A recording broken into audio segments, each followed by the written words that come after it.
Let's get this question out of the way right off the bat. The answer is no. I am not the bastard child of Drew Carey and Paul Schaefer. Let's move on. So I grew up here in Utah. This is where I'm from. But I used to live in New York City, which is a weird experience, being from Utah and living in New York. Because people from New York, they don't know anything about Utah. They don't even know what Utah is. I would meet somebody, they'd be like, so where are you from? Oh, I'm from Utah. Oh, that's cool, I've never been to Africa. And that was the first time that I lived on my own, which is a very significant time, in everybody's life. The first time that you move out, you're living on your own, you're doing things your own way. Because what happens is, you start to recognize in yourself the traits that you inherited from your parents. Like me, for example, I know that from my dad, I inherited my sense of humor, and from my mom, I inherited my vagina.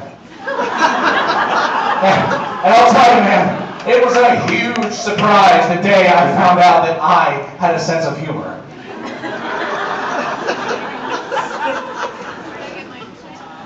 So what's going on? Is there any dates going on in the room tonight? Clap if you're on a date. All right. Now clap if you're not on a date, but you're still trying to get laid tonight.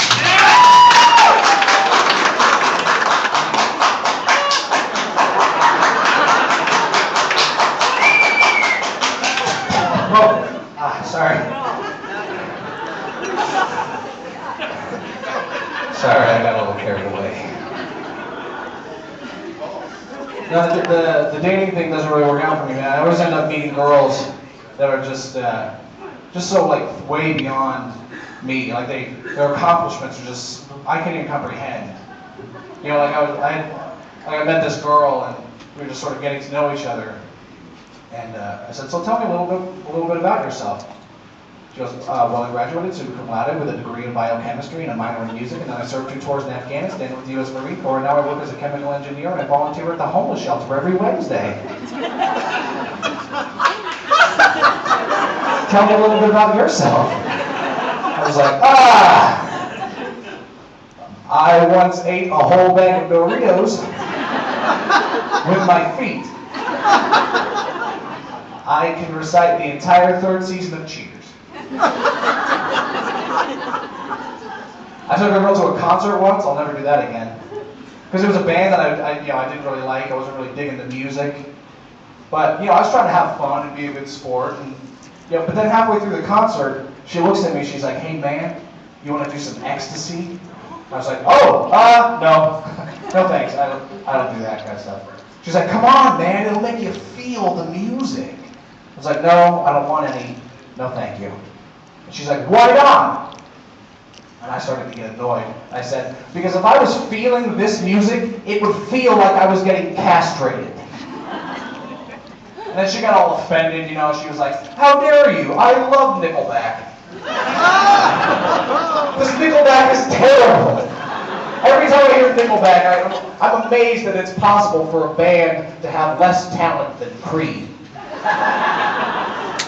Because I like music that tells a story, like there's a great Elton John song about a homophobic man who's praying that his friend's gay child doesn't give him a blowjob. It's called Don't Let the Sun Go Down on Me.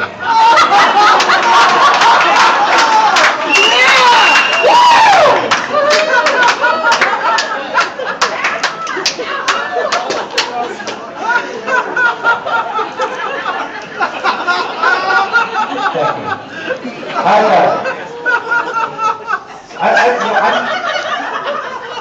Well, they really like it. I'm really bad at managing my money. So naturally, I'm a Democrat. And I voted for Obama. I'll admit it. I don't probably vote for him again. You know what? It's not because of his policies or anything. It's just because I really want to know who he's going to have an affair with. You know what's going to happen, right? Our last Democratic president had an affair in office, and so I'm just wondering, who's it going to be for Obama? And I don't know. My money's on Beyonce or Justin Bieber. to the president speak because he's a very, articulate speaker, but he has this tendency to make a really big deal out of stuff that doesn't matter at all. Like a few months ago, if anybody saw this, he held a town hall meeting through Twitter, where all the questions were submitted to him through Twitter, and then he was going to write back.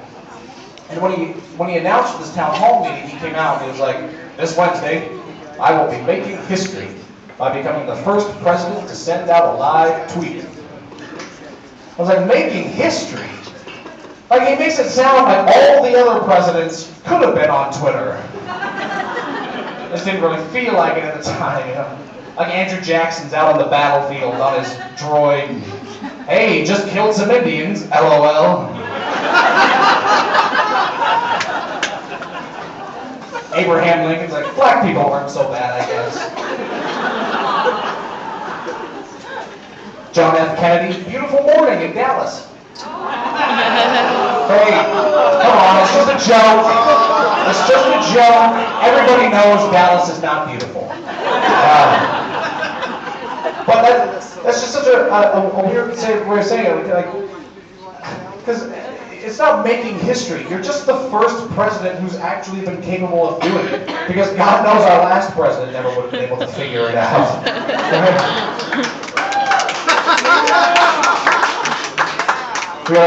What do you call this? Twiffer?